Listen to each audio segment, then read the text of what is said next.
Très bien, donc aujourd'hui une nouvelle capsule et on va parler de la suite sur pourquoi les mathématiques sont aussi efficaces.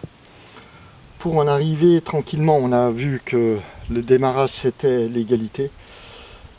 Pour arriver à l'équation, mais entre les deux, entre l'égalité et l'équation, il y a quelque chose qui est le problème. Mais avant ça, je vais quand même vous montrer. Je décroche la caméra, je vous montre la vue. Là, je suis au-dessus de la montagne de la Guette, enfin de la montagne, du plateau de la Guette, et voilà la vue sur le pays de l'Arnétois. C'est qu'elle n'était pas complètement propre. Voilà. Et c'est juste splendide, j'adore. Donc on y va. On y va avec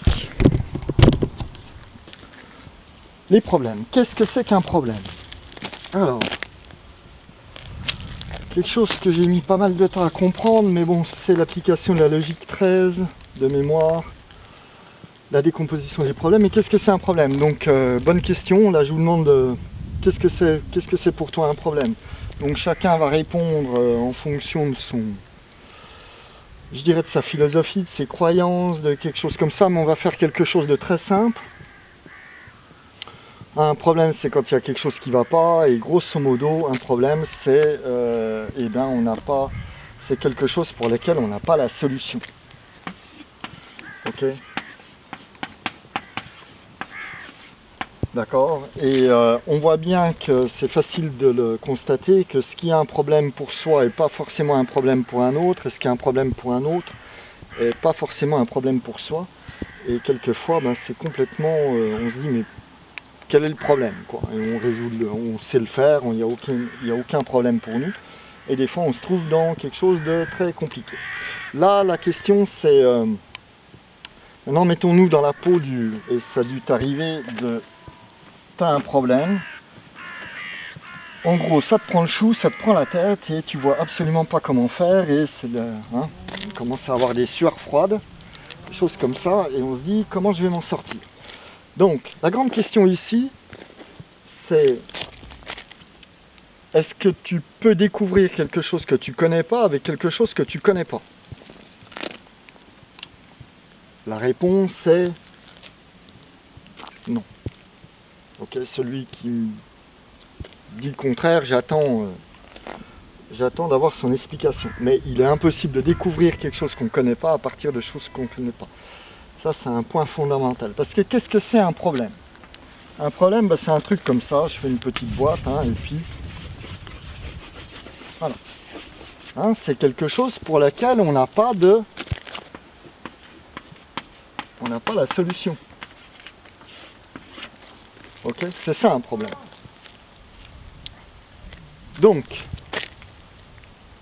et là, je te pense à une situation où tu avais vraiment un truc que tu considérais un problème, et tu as le gars qui arrive et qui te dit cherche la solution, enfin trouve la solution. Et là, très honnêtement, qu'est-ce que tu as envie de faire au gars? Moi, ça m'est déjà arrivé, c'est batte de baseball. C'est tout. Parce que, et là, il faut voir la stupidité de la chose. Qu'est-ce que ça veut dire, trouve la solution ou cherche la solution? Ça veut dire la solution, tu la connais pas. C'est une inconnue. Ok? On a vu que... Enfin, on a vu. Pas besoin d'être chercher bien longtemps. On ne peut pas trouver quelque chose qu'on ne connaît pas à partir de choses qu'on ne connaît pas. Et là, qu'est-ce qu'on te demande de faire quand on dit trouve la solution ou cherche la solution? On te demande de trouver quelque chose que tu ne connais pas à partir de cette même chose que tu ne connais pas. C'est stupide. Ok? C'est complètement stupide. Donc qu'est-ce que ça veut dire? Ça veut dire, c'est dommage que j'ai pas une autre craie de couleur. Qu'est-ce que ça veut dire? Ça veut dire que les choses qu'on ne connaît pas, on s'en cogne. On oublie. Ce qu'on ne connaît pas, on ne le connaît pas. Ce qu'on ne sait pas faire, on ne sait pas faire.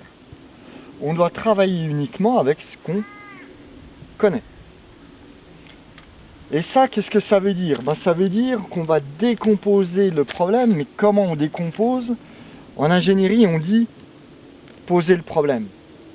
D'accord? Je ne sais pas si on t'a déjà dit ça, poser le problème. Moi, pendant longtemps, ça a été un grand mystère. C'était quoi? Je prends le problème, je le pose sur la table. Ouais, d'accord, ok, super. Non. Qu'est-ce que c'est que poser un problème? C'est le décomposer. C'est chercher dans ce dans tout ce fatras quelque chose que l'on connaît. Et qu'est-ce qu'on fait? Et ben on va chercher un petit bout, quelque chose qu'on connaît. On dit ah ce truc-là, ça a une gueule de quelque chose que je connais. Soit je le connais directement, soit je dis ok, ça ressemble à quelque chose de connu. Et je vais refaire un autre bout comme ça, je vais dire ben ça je le connais, ça je le connais, ça je le connais. Ok, ça je le connais. Et qu'est-ce qu'on va faire? Eh bien, en faisant ça, on voit que petit à petit, on va trouver ce qu'on ne connaît pas. On va résoudre, on va trouver ce qu'on ne connaît pas. Le point ici, c'est qu'il faut se dire que jamais, jamais, jamais, on ne s'occupe de ce qu'on ne connaît pas. Résoudre un problème, poser un problème, c'est s'occuper uniquement de ce qu'on connaît. On cherche dans le problème les choses connues. On va le décomposer en morceaux, on va dire ben ça je sais ce que c'est, ça je sais ce que c'est, ça je sais ce que c'est. D'accord? Il y a un exemple extrêmement intéressant de ça, c'est le vieux Planck, hein. Et quand il cherche la solution du corps noir, enfin bref, des rayonnements du corps noir, le truc impossible, qu'est-ce qu'il fait? Ben, il prend des choses connues, hein. Il modélise ça en disant voilà, mes rayonnements c'est comme des petits ressorts. Ok, il prend quelque chose de connu, il connaît les équations, il fait tout le bignou là-dedans, et puis hein, il découvre la théorie des quantas, hein, et ça marche super bien. D'accord? Donc, un problème, on n'a pas la solution, donc on se fiche de la solution puisqu'on ne la connaît pas. Ok? Pourquoi se préoccuper de choses qu'on ne connaît pas? Eh ben, on ne s'en préoccupe pas. Et qu'est-ce qu'on fait? On va s'occuper de ce qu'on connaît. On va chercher dans le problème toutes les choses qu'on connaît. D'accord? Donc, là je fais très vite, hein, parce que ça met pas mal de temps à s'habituer à ça, à le faire, parce qu'en fait quand on est devant un problème, eh ben, on cherche toujours la solution. Ok, c'est culturel, hein, on nous a dit cherche la solution, trouve la solution.